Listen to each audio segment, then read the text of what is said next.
Every game begins the same way. Look, I'm going to be honest with you. The week started rough. Chris Bassitt left in the second inning. The team got swept by the Pittsburgh Pirates. And now Zack Efflin is seeking a second opinion on his elbow. It feels like everything is on fire at the same time. But you know what's interesting? In the middle of all this, there was a quiet move that I think is going to matter more than it seems right now. Today we've got 3 stories, and at least one of them could be more important for this team's future than most people realize. I'm Ethan Miller, and if you follow this team like I do, you've already learned that sometimes the biggest turnarounds start on the days when everything feels wrong. This is Orioles Fan Central. We talk real Baltimore Orioles baseball. Let's see what's going on. Now, W01, Yuromil Geraldo to the IL and Cade Pavich's return. Even before the first pitch of the final game of the series in Pittsburgh, the Baltimore Orioles were already making roster moves. Yuromil Geraldo was placed on the 15-day injured list with right shoulder inflammation. In his place, left-hander Cade Pavich was called back up from AAA Norfolk, likely to start the first or second game of the upcoming series against the Chicago White Sox. On paper, it looks like a simple move, but there's a lot of context behind it. Geraldo made the opening day roster after a solid spring, 7 strikeouts in 7 innings in the Grapefruit League, allowing 3 runs. It looked like he could be a reliable bullpen piece. But in his first 3 outings, things unraveled quickly. 4 runs allowed, 2 home runs, 4 walks in just 1 2/3 innings. His last appearance came on March 31st against the Texas Rangers, 3 runs in 1 inning. Then came the diagnosis, shoulder inflammation. And that's where the bigger issue shows up. The Orioles were already operating without Felix Bautista, Andrew Kittredge, and Keegan Akin since the start of the season. 3 of the club's most important relievers all out, and now 1 more. When you lose relievers like that early in the season, the domino effect is inevitable. The bullpen has to carry more workload, starters need to be more efficient, and the margin for error shrinks. The Orioles already brought in Albert Suarez last week to help cover the gap left by Zack Efflin, which we'll talk about next. Now with Geraldo out too, the situation demands even more solutions. This is the kind of thing that happens at the start of every season. No team gets through April 100% healthy. But the concentration of injuries in specific bullpen roles, that's what raises concern. But here's where I shift the perspective for a second. Cade Povich is not being called up as a temporary patch. He's being called up because he's next in line and because Dean Kremer, who would be the natural starter, isn't available to pitch Monday or Tuesday due to rest.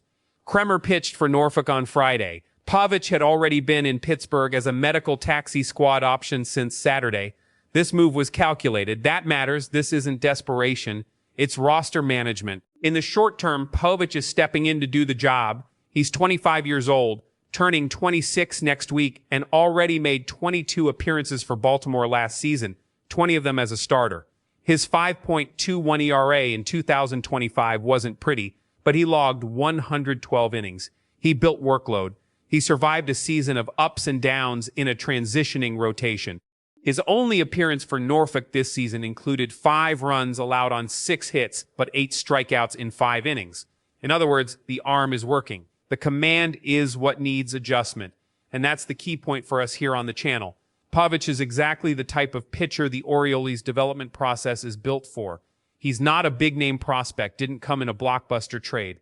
He came up through the system, got tested at the highest level, was sent back to AAA, and now he's being called up again. That's real development. That's what this team has been doing consistently over the past few years. And if Pavich can stabilize his command while maintaining his strikeout ability, he could become a valuable piece in this rotation over the course of the season. If you've been following the Orioles for a while, you've seen this before. A young pitcher goes back and forth between Norfolk and Baltimore, and at some point, it clicks. Sometimes on the second chance, sometimes on the third. The question is, do you believe Pavich has what it takes to stick? Drop your thoughts in the comments. I'm curious to see how the fan base views this return. My take is simple. Pavich deserves this opportunity, not just because the options are limited. even though they are, but because he needs these appearances to grow. You don't find out what a pitcher really has until you put him in the game. The Orioles system understands that. And while Kremer prepares to rejoin the rotation starting April 9th, Povich has a real window to show progress. At the end of the day, Geraldo landing on the IL is another test of this roster's depth, and so far, the Orioles have responded with calculated moves. The roster is being managed with vision. Now we wait to see how Povich responds when his moment comes. News OS02. Zack Efflin seeks second opinion on his elbow. The situation with Zack Efflin has taken a new and more concerning turn. After being forced to leave his first start of the season with elbow discomfort, the right-hander will meet with Dr. Keith Meister for a second opinion. The Baltimore Orioles have already placed him on the 15-day injured list, but there is still no clear timeline for his return. Seeking a second opinion on an elbow injury is not a positive sign. That needs to be said clearly.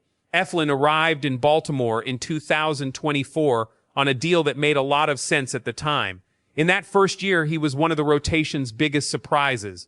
A 2.60 ERA, 47 strikeouts to 11 walks in his first 9 starts. A smart, efficient pitcher who knew how to use his pitch mix without relying on pure velocity. In 2025, it was a different story, a 5.93 ERA. The strikeout-to-walk ratio dropped significantly. Was the elbow already showing signs back then? Maybe. Now, at the start of 2026, he opened the season looking like his best version again. 7 strikeouts in 3 2/3 innings against the Texas Rangers, allowing just 1 run, and then the discomfort hit. That's what makes it so frustrating. The good version of Efflin showed up for a moment, and now he's out. The Orioles had real expectations for Efflin in 2026. Not as the #1 starter, but as a veteran arm capable of bringing stability, eating innings, and taking pressure off the younger pitchers early in the season. With Chris Bassitt struggling in his first 2 outings and the rotation needing consistency, Efflin was part of the balance this team needed. Without him, at least for now, that responsibility gets redistributed. And for a team already dealing with missing bullpen pieces, any absence in the rotation amplifies the issue. But here's an important shift in perspective. Seeking a second opinion does not necessarily mean the injury is severe. Sometimes it's the opposite, it's diligence. It's both the team and the player making sure before taking any major step. Dr. Keith Meister is a highly respected specialist. That meeting could confirm that rest is the right path, or it could open the door to discussions about a procedure. We simply don't know yet. What we do know is that the Orioles are not going to rush this process, and that's the right approach.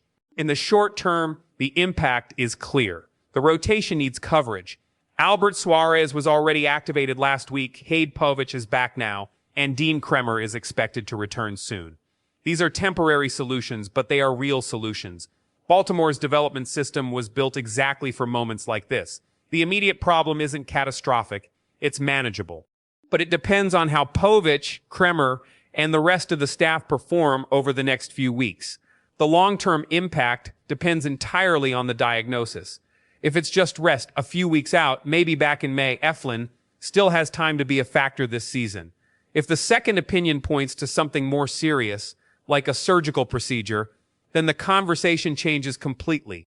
Losing a veteran arm for months, especially in a season that already starts below .500, would be a major hit. Even in that scenario, though, the Orioles have built a system that doesn't rely on just one name, and that's the difference between this version of the team and the ones we saw during the toughest rebuilding years. Let me ask you, were you excited about Efflin's start against Texas? Because I was. It looked like he had found something late in spring training, and when the injury news came out, it felt like a balloon deflating before it could really rise. How do you see this situation? Do you believe he can come back strong this season? My take is this: Baltimore cannot let the another injury narrative define the season. Injuries are part of the game. Every team deals with them.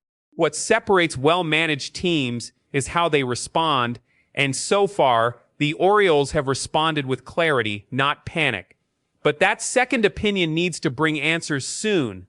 The longer the uncertainty lingers, the harder it becomes to plan the rest of the rotation. Efflin is a pitcher who, when healthy and at his best, adds real value to this rotation. The hope is that Dr. Meister brings good news on Tuesday. But regardless of the outcome, the Orioles have already shown they have pieces to cover. That's what the system is for. Now it's about patience and a lot of hope. Now, Chris Bassitt, what's going on and what to expect. In Pittsburgh, on Easter Sunday, Chris Bassitt lasted just 2 innings. 6 earned runs allowed, 2 walks, 0 strikeouts, 62 pitches. The Baltimore Orioles lost 8-2, completing a sweep by the Pittsburgh Pirates. Manager Craig Albornoz was ejected early in the 3rd inning while defending Blaze Alexander, his first ejection in the role. It was a tough Sunday in every way.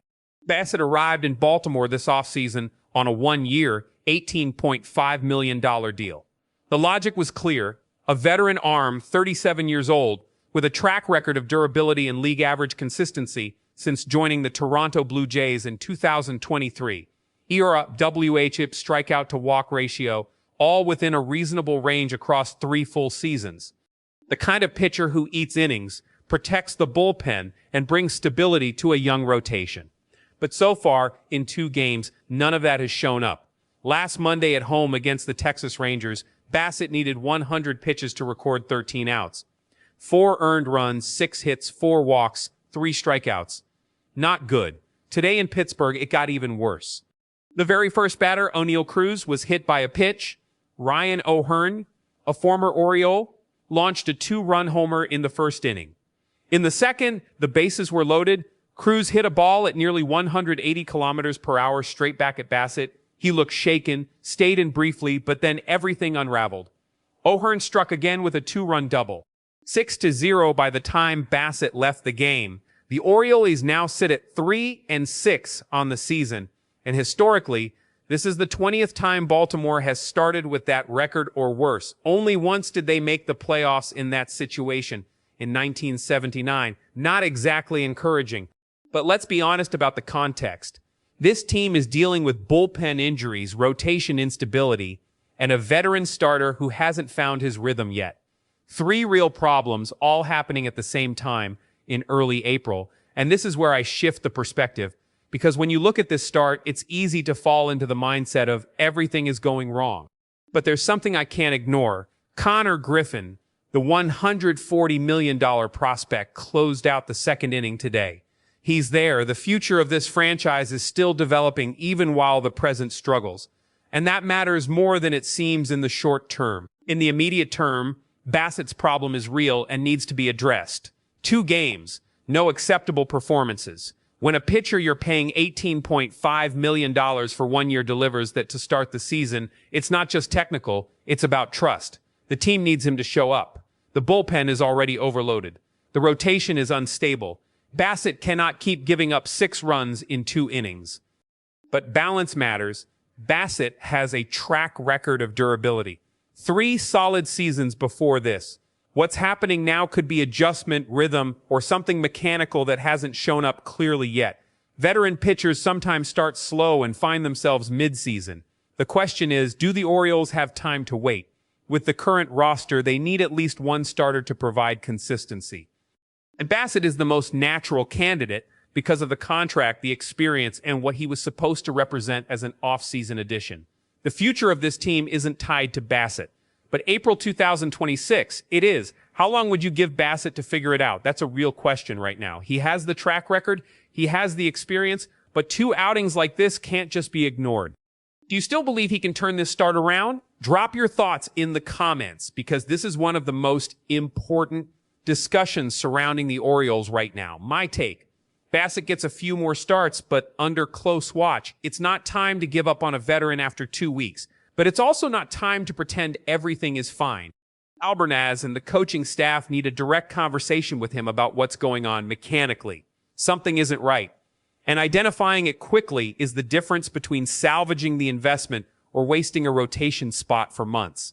Look, this team started 3-6 with bullpen injuries, a struggling veteran starter, and the number 2 arm in the rotation seeking a second medical opinion. That's not an ideal start, no point pretending it is. But we've seen this team go through worse. Much worse. What's changed in recent years is depth, the ability to absorb hits without collapsing. Cade Povich is back. Dean Kremer is close to returning. Griffin is on the field. The system is working even when the main roster stumbles. That's the Orioles' DNA that's been built over time. And that's why, even after a rough Sunday in Pittsburgh, I still look ahead with more optimism than concern. This is Orioles Fan Central. We talk Orioles baseball on the good days and the tough ones. If you want to follow this season from start to finish, make sure to subscribe so you don't miss any analysis. See you in the next video. Go Orioles, Spankup in it. See you in the next video. Go Orioles!